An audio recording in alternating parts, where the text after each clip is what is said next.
Okay, let's talk about Star Trek Picard and some things we've learned recently.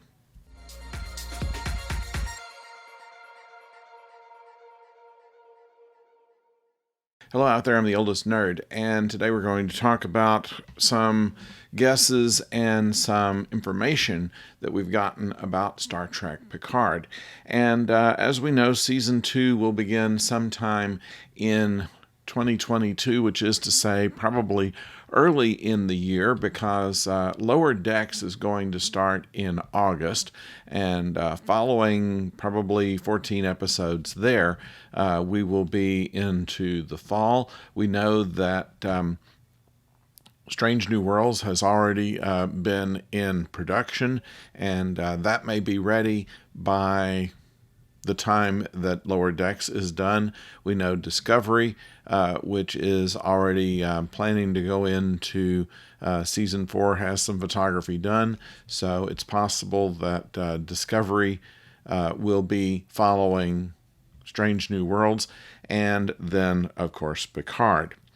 Now, and somewhere in there, we're certain, of course, of Prodigy, which is a cartoon series which will feature Kate Mulgrew as the training program. This should be interesting.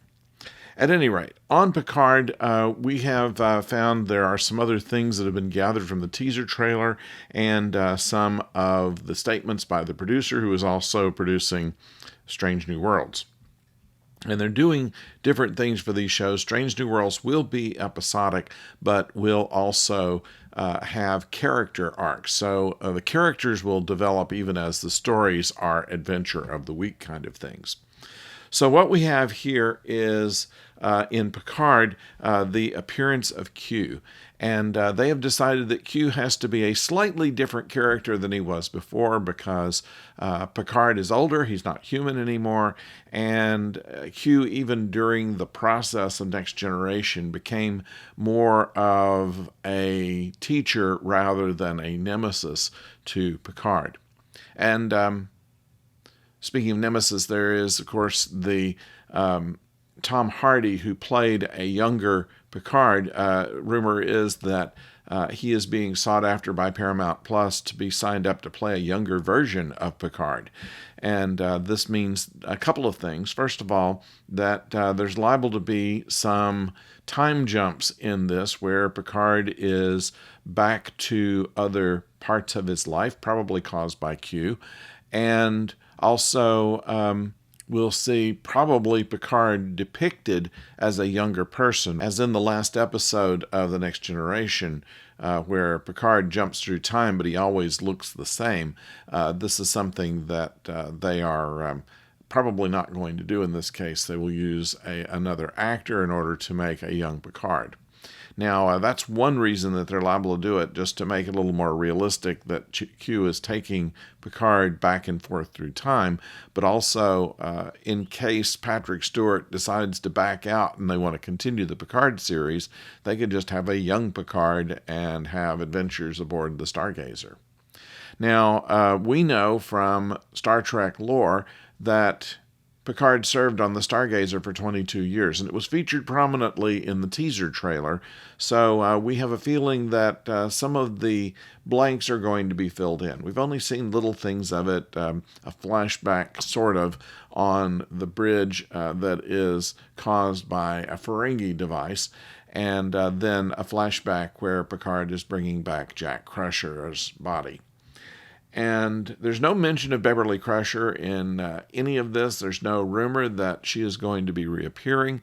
So they say that Q comes back at an important time in Picard's life, and it could have something very much to do with perhaps the death of Beverly Crusher or some kind of terrible disease or something.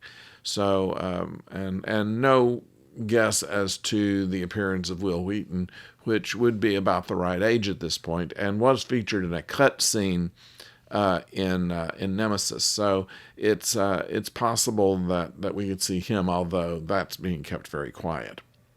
Now, in the teaser trailer, they also show a relic of the prophets from Deep Space Nine.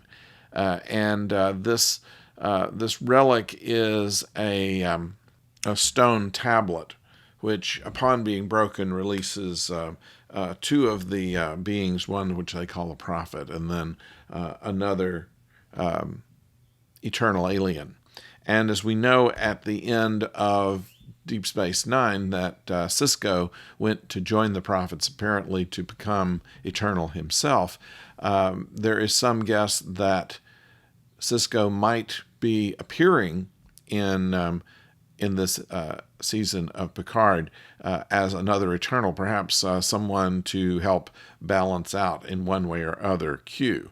And Guinan's going to be back as well. They may fill in some of the blanks as far as the Elarian race, which Guinan is part of, and the Q, which are archenemies. So there's a lot to be said in this. Now, the producer said that one of the mistakes that they made during season 1 of Picard was that they knew how it was going to end, but they did not really provide a storyline that went fluidly to the end. It just kind of, all of a sudden, they're making Picard into an android. And they intended to do it all the time, but there really wasn't enough in the story that led to that happening. It's just that suddenly, something they mentioned in the first episode of his brain disorder would suddenly come to a head by the end of the series. It kind of hinted that, but hardly anything else. And they didn't give enough clues of whether Alton Sung was a good guy or a bad guy.